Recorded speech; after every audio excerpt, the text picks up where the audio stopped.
आपका Trivedi classes YouTube channel में स्वागत है। आज हम एक महत्वपूर्ण टॉपिक अलाउद्दीन खिलजी को लेकर आए हैं।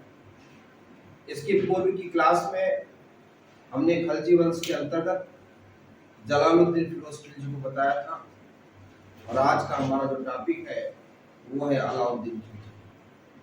चूंकि अलाउद्दीन खिलजी विभिन्न एग्जामों में पूछा जाता है, इस पर हर टाइप का क्वेश्चन बनता है, तो अलाउद्दीन खिलजी को हमने 4 पार्ट में बांटा है। एक तो अलाउद्दीन खिलजी का स्वयं का परिचय, दूसरा अलाउद्दीन खिलजी की गुजरात विजय, और तीसरा अलाउद्दीन खिलजी और चित्तौड़, और चौथा है अलाउद्दीन खिलजी की दक्षिण भारत नीति, और अगर जरूरत पड़ी तो पांचवा भी पार्ट बनाएंगे और वो होगा अलाउद्दीन खिलजी के बाजार नियंत्रण व्यवस्था।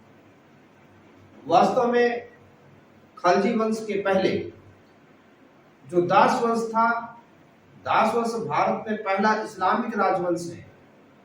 दास वंश ने उत्तर भारत में शासन किया है, तो खलजी वंश ने उत्तर भारत के साथ साथ दक्षिण भारत में भी अपने प्रभुत्व को स्थापित किया है। खलजी वंश एक अति महत्वपूर्ण वंश है क्योंकि इसने भारत के बड़े मात्रा में राजपूतों या दक्षिण भारत के राजपूतों या दक्षिण भारत की राजनीतिक स्थिति, सामाजिक स्थिति, सांस्कृतिक स्थिति को प्रभावित किया है। इसने एक नया शासन प्रशासन का ढंग प्रस्तुत किया है। तो आज हम उसी अलाउद्दीन खिलजी के जो पार्ट है उस पार्ट का पहला पार्ट लेकर आए हैं और आपको हर 2 दिन में एक नया पार्ट मिलता रहेगा। आप सीरीज में अगर पूरा अलाउद्दीन तैयार करते हैं तो निश्चित तौर पर एग्जाम में आपके क्वेश्चंस मिलेंगे। अलाउद्दीन खिलजी का जो बचपन का नाम था वो अली था। क्या था? अली। अली या गुरशास बोलते हैं। ये अलाउद्दीन के बचपन का नाम था अली या गुरशास। अलाउद्दीन जो जलालुद्दीन फिरोज खिलजी का दामाद था या भतीजा था, जो वास्तव में खलजी वंश जो जलालुद्दीन खिलजी ने जो शासन किया है वो 1290 से 1296 तक किया है, और अलाउद्दीन ने जो शासन किया है वो 22 अक्टूबर 1296 से 5 फरवरी 1316 तक शासन किया है। जलालुद्दीन फिरोज खिलजी ने केवल 6 साल भारत में शासन किया है, सल्तनत काल को आगे बढ़ाया है, जबकि अलाउद्दीन खिलजी ने 20 वर्षों तक भारत में खलजी वंश का नेतृत्व किया। अलाउद्दीन खिलजी के बचपन का नाम अली था या गुरशास, ये 2 नाम इसके मिलते हैं। इसने जो अपना राज्यारोहण किया है 22 अक्टूबर 1296 को बलवन के लाल महल में किया है। कहां किया है? बलवन के लाल महल। तो प्रश्न बनता है अलाउद्दीन खिलजी ने अपना राज्यारोहण कहां किया है? तो बलवन के लाल महल में इसने अपना राज्यारोहण किया। अपनी प्रारंभिक विजयों से अलाउद्दीन बहुत प्रभावित था, जिसको कि मैंने जलालुद्दीन खिलजी में बताया होगा कि देवगिरी अभियान इसका एक सफल अभियान था। वहां से इसको बहुत सा धन प्राप्त हुआ था, के अलावा भी इसने बहुत सी विजय की। इन विजयों से बहुत प्रभावित हुआ और इन प्रभावित होने की वजह से इसने अपने आप को सिकंदर सानी कहा। क्या कहा? सिकंदर सानी, अर्थात द्वितीय सिकंदर अपने आप को कहता था। सिकंदर सानी कहा या द्वितीय सिकंदर कहा। इसने विश्व विजय का अभियान बनाया, विश्व विजय, और नया धर्म स्थापित करना चाहता था। ये प्रारंभिक विजयों से इतना ज्यादा उत्साहित था कि ये विश्व विजय करना चाहता था और अपने इस प्लान आगे बढ़ाना चाहता था। लेकिन भारत में उसके जो सिपह सालार थे, दिल्ली के कोतवाल अताउल मुल्क ने उसको समझाया कि यह संभव नहीं। लेकिन ऐसे आदमी को जो सनकी था उसको समझाना बहुत मुश्किल था। सारे लोग मिले थे कि आखिर बिल्ली के गले में घंटी बांधे कौन। तब दिल्ली के कोतवाल ने हिम्मत की, वो गया, महोदय बड़ा कठिन काम। उसने समझाया कि सिकंदर के साथ अरस्तु थे, लेकिन उसके दिमाग में था कि अलाउद्दीन के 4 सेनापति हुआ करते थे। अलाउद्दीन कहना था जिस प्रकार से मोहम्मद साहब के 4 सिपह सालार थे जिनके दम से उन्होंने इस्लाम को स्थापित किया है, उनमें जो मोहम्मद साहब के बाद 4 खलीफा हुए हैं, अबू बकर, उमर, उस्मान और अली, इसी प्रकार से अलाउद्दीन के भी 4 सिपह सालार थे। अलाउद्दीन का मानना था कि इसी प्रकार हम भी विश्व विजय कर सकते हैं, जिस प्रकार मोहम्मद साहब ने पूरे विश्व में इस्लाम का प्रचार प्रसार किया, हम भी नए धर्म को प्रतिस्थापित करें। लेकिन अलाउद्दीन खिलजी के कोतवाल, दिल्ली के कोतवाल ने उसको समझाया ये संभव नहीं, प्यार से समझाया, बेचारा मान गया और फिर उसने भारत विजय अभियान बनाया, सोचा भारत का ही विजय करना। ऐसे में उस समय विद्रोह बहुत हो रहे थे। जब विद्रोह हो रहे थे, इन विद्रोहों को दबाने के लिए उसने 4 अध्यादेश लागू किए। 4 अध्यादेश, यानी अलाउद्दीन ने कितने अध्यादेश लागू किए? और 4 अध्यादेश लागू किए। और क्या था इन अध्यादेशों में? पहला, दूसरा, तीसरा और ये चौथा, 4 अध्यादेश लागू किए। और पहले अध्यादेश में उसने जिन अमीरों को जागीरें दी थी, वो जागीर देने की व्यवस्था को खत्म कर दिया। कहा कि अब किसी को इक्ता नहीं मिलेगी, जागीरें नहीं मिलेगी, पेंशन नहीं मिलेगी। पहले के समय में हर आदमी को पेंशन दे दी जाती थी, हर आदमी को जागीर दे दी जाती थी। इस व्यवस्था को उसने बंद किया। नंबर 2 में उसने मद्य निषेध कर दिया। किसी प्रकार का गांजा, चरस, अफीम, भांग या शराब, मदिरा, कुछ भी किसी भी प्रकार से कोई पी नहीं सकता। और तीसरा, आपस में मेल जोल नहीं करेंगे अब अमीर, क्योंकि सारे अमीर हुआ करते थे, अमीर पैसे वाले नहीं, अमीर एक पद होता था जो राज्य का कार्य करता था। ये आपस में मिला जुला करते थे, यही मिलते आपस में बैठ के शराब पीते। कहते हैं ना कि 2 शराबी सबसे अच्छे मित्र होते हैं, और 2 अमीर और वो फिर शराबी और फिर हो गए मित्र, तो फिर वो षड्यंत्र करते थे।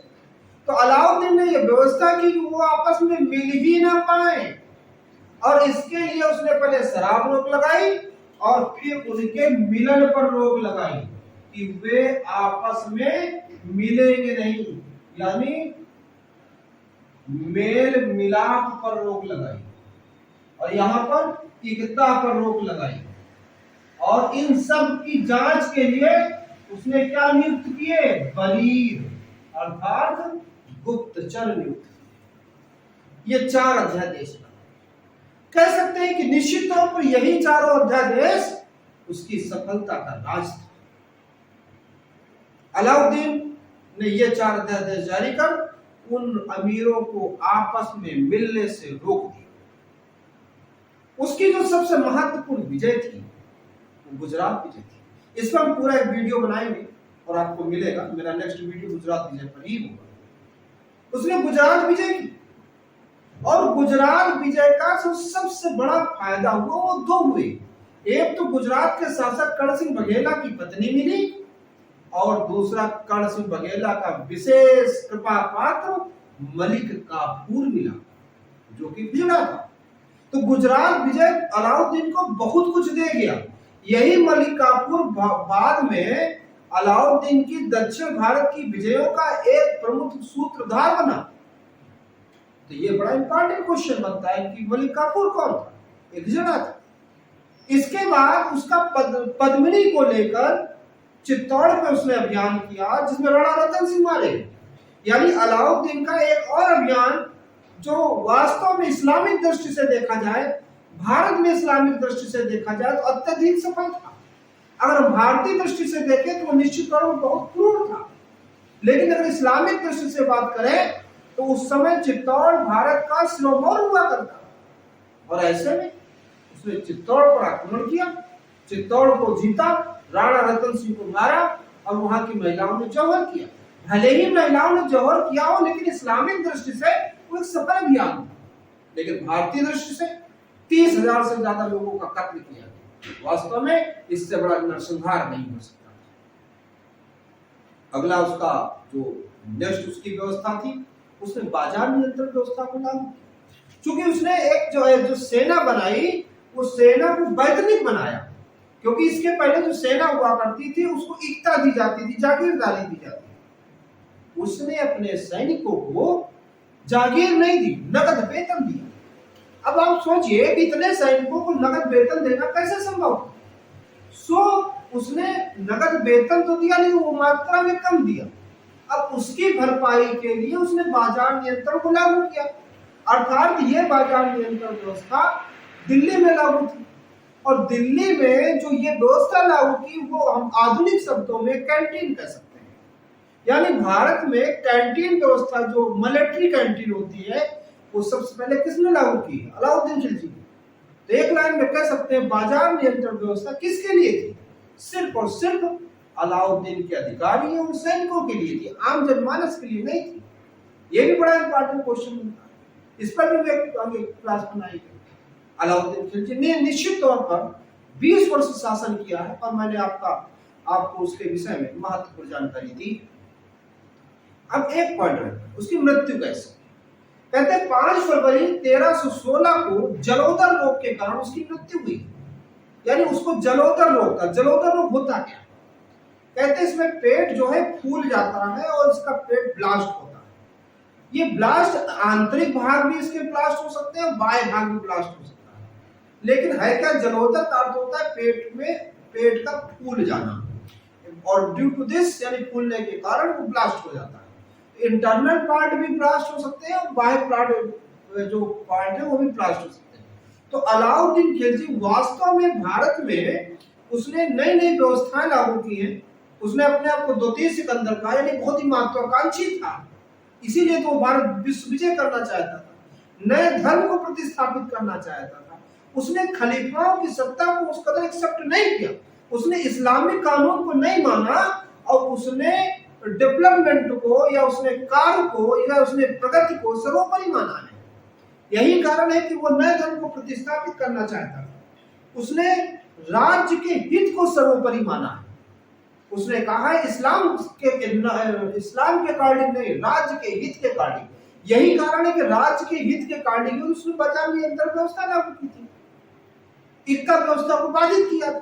तो बाजार नियंत्रण व्यवस्था निश्चित तौर पर हम सैनिकों के साथ जाने की बात करते हैं कि उनको कम पैसे में कैसे उनका परिवार चल सकता है, इसलिए बाजार नियंत्रण व्यवस्था थी। तो उसने इस्लाम को सर्वोपरि न मानते हुए इस व्यवस्था को सर्वोपरि माना है, व्यवस्था को आगे बढ़ाया है।